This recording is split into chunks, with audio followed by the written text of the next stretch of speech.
Last day we have done question answer of chapter 1.1 relationship, question number A, B, C and D, and today I am going to explain you about question number from E to G, means question number E, F and G. Already chapter has finished by me and I have faith that you already have completed this chapter. So I am going to question number E. Question number E has given why are family gathering important. Family gathering important क्यों होता है? यहाँ family gathering का मतलब है कि जब family के मेंबर्स बाहर कोई कारणों से, बेटर जॉब के ख्याल से, बेटर एजुकेशन के ख्याल से गए होते हैं और किसी अकेजन पर जब ये एक जगह आते हैं, इसी को फैमिली गैदरिंग कहा जाता है। तो यहाँ क्वेश्चन ई में पूछ रहा है कि क्यों फैमिली गैदरिंग इम्पोर्टेंट है। तो भैया बहन, लेसन पढ़ाने के क्रम में ऑनलाइन क्लास में आपको बताया गया था कि फैमिली गैदरिंग जो है लोगों के बीच नज़दीकियाँ बढ़ाता है, एक दूसरे के प्रति आदर का भाव विकसित करता है, धैर्य की भावना का विकास लाता है, सहनशीलता, सहयोग आदि जैसी भावनाओं का विकास होता है। इसी बात को हमें लिखना है। तो भैया बहन, क्वेश्चन नंबर ई जो है वो आप बुक से क्वेश्चन लिखेंगे पेयर कॉपी में और आंसर आपको बोर्ड पर मैं लिखता हूँ और ये आपको लिख लेना है। इसको मैं समझा भी रहा हूँ। फैमिली, ये आपको ई का आंसर है। Family gathering brings closeness among members. इसके बाद फुल स्टॉप है भैया। It teaches us patience and tolerance। इसके बाद फिर फुल स्टॉप आ गया। उसके बाद है so family gathering is important. भैया बहन, आप यहाँ क्वेश्चन में जो आप देख रहे थे आर लिखा हुआ है, उसको आप इज कर लेंगे, इसलिए कि फैमिली गैदरिंग है यहाँ पर। उसको आप क्वेश्चन में बुक में सुधार कर ईज कर लेंगे। तो पुनः मैं इसको एक बार दोहरा दूं। Family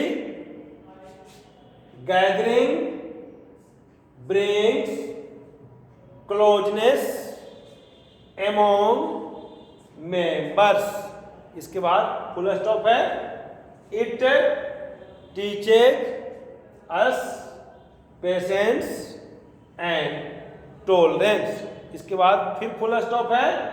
so family gathering is important. भैया बहन, इस क्वेश्चन में जो आर लिखा हुआ है उसको आप इज करके सुधार कर लेंगे।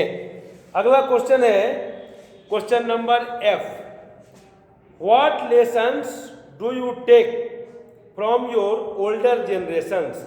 जो आपके पहले वाली पीढ़ी है, पहले वाली पीढ़ी मतलब जैसे हमारे माता पिता हो गए, हमारे पहले वाली पीढ़ी हो गए, उनसे ऊपर वाली जो पीढ़ी है वो दादा दादी हो गए, नाना नानी हो गए उस पीढ़ी में। तो ये हमारी पहले वाली पीढ़ी हो गई। उससे हम लोग कौन कौन सा लेसन सीखते हैं, तो इसको ऑनलाइन क्लास में बताया जा चुका है। अभी आप उसको क्वेश्चन को बुक से लिखेंगे फेयर कॉपी में, आंसर बोर्ड पर मैं बताता हूँ, आप इसको लिखेंगे। Answer F.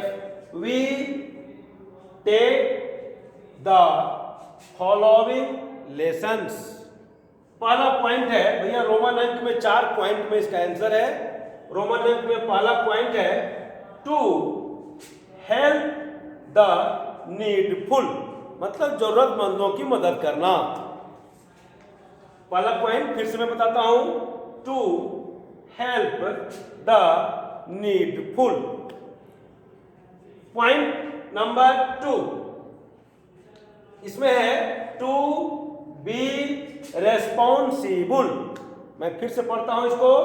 To be responsible मतलब हुआ जवाबदेह बनना, अपनी जवाबदेही का एहसास समझना। ये आपको पॉइंट 2 था। अब इसी आंसर का तीसरा पॉइंट में to be a good listener का मतलब सुनने वाला, एक अच्छा श्रोता बनना। कोई बड़े बुजुर्ग हमारे कुछ बता रहे हो तो उसको ध्यान से सुनना, ऐसा नहीं कि बोल रहे हैं हम बीच में बोल रहे हैं। तो गुड लिसनर बनना, अच्छा श्रोता बनना, ये आपको तीसरा पॉइंट था। फिर से मैं बता दूं, to be a good listener. अंतिम इस आंसर का चौथा पॉइंट है टू रेस्पेक्ट अदर्स, दूसरों को आदर करना।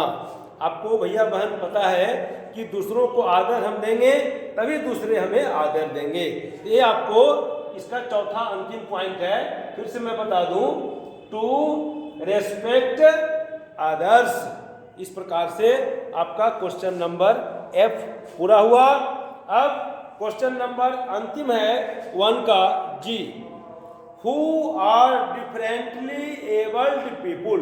इस पर बहुत विस्तार से मैंने आपको ऑनलाइन क्लास में बताया था कि डिफरेंटली एबल्ड पीपुल उन लोगों को कहते हैं जो सुन नहीं सकते, अर्थात जिसको अपने समाज में बहुत लोग बहरा बोल देते हैं, जो बोल नहीं सकते, जिनको अपने समाज में बहुत लोग गूंगा बोल देते हैं, जो देख नहीं सकते, जिनको अपने समाज में बहुत लोग अंधा बोल देते हैं। हमें ऐसे शब्दों का प्रयोग करने से बचना चाहिए।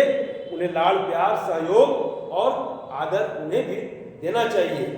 प्रकृति ने इन लोगों को अधिक कुछ क्षमता देती है, इसलिए इनको स्पेशल एबल्ड पीपुल कहा गया है, मतलब विशेष क्षमता वाले लोग। और कभी कभी तो इनको स्पेशल पीपुल भी हम लोग कह जाते हैं। तो स्पेशल एबल्ड पीपुल क्या है, ये प्रश्न है। इसका आंसर बोर्ड पर से आपको मैं बता रहा हूं। आप इसको क्वेश्चन को लिखेंगे बुक से, आंसर बोर्ड पर है, मैं इसको बताता हूं, आप इसको भी लिखेंगे। People who can not see और हियर और speak are called differently abled people. इसके बाद फुल स्टॉप है। They are also called special people. भैया बहन इस आंसर को हो गया, मैं फिर से एक बार पढ़ दूं ताकि आप इसको समझ लें। एक एक वर्ड को मैं आपको बता रहा हूं। People who can not see और हियर HEAR सुनना और speak are called differently abled people. इसके बाद फुल स्टॉप है भैया बहन। इसके बाद है they are also called special people. इस प्रकार से भैया बहन आपका क्वेश्चन नंबर 1 में जितने भी A से G तक क्वेश्चन थे ये कंप्लीट हो चुका है। और आपको ऑनलाइन क्लास में ही मैंने बुक में ही ट्रू फॉल्स और फिल इन द ब्लैंक्स करवा दिया था। और आप इस प्रकार से यह चैप्टर आप समाप्त मान सकते हैं। Thank you. ओके।